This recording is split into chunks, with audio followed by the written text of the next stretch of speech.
আজকে ঘাটকলের ডাঁটা আর পাতা একসাথে বাটা করব। তার জন্য কড়াইয়ে সামান্য জল দিয়ে পেঁয়াজ, রসুন আর কাঁচা লঙ্কা দিয়ে দিয়েছি। তারপর এর মধ্যে দিয়ে দিলাম কেটে রাখা ঘাটকলগুলো পাতা আর ডাঁটা সহ। এবার কিছুক্ষণ ঢাকা দিয়ে সেদ্ধ করে নিয়ে ঠান্ডা হওয়ার পর পেস্ট করে নিতে হবে। তারপর কড়াইয়ে সর্ষের তেল গরম করে শুকনো লঙ্কা ফোড়ন দিয়ে ওই পেস্ট করে নেওয়া ডাঁটা আর পাতাগুলো দিয়ে দিলাম। এবার এর মধ্যে দিয়ে দেব স্বাদ মতো লবণ আর পরিমাণ মতো হলুদ গুঁড়ো।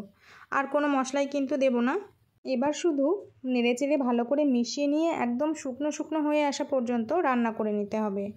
ডাঁটাগুলো আলাদা ভাজা করলেও বেশ ভালো লাগে, কিন্তু পরিমাণ যেহেতু একটু কম ছিল সেজন্য সবগুলোই একসাথে বাটা করে নিলাম আজকে।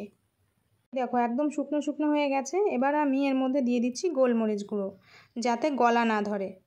এবার ভালো করে মিশিয়ে নিচ্ছি। যেসব তরকারি গলা ধরার প্রবণতা থাকে সেগুলোতে একটু গোলমরিচ গুঁড়ো ছড়িয়ে দিলে কিন্তু গলা ধরার চান্স অনেকটাই কমে যায়।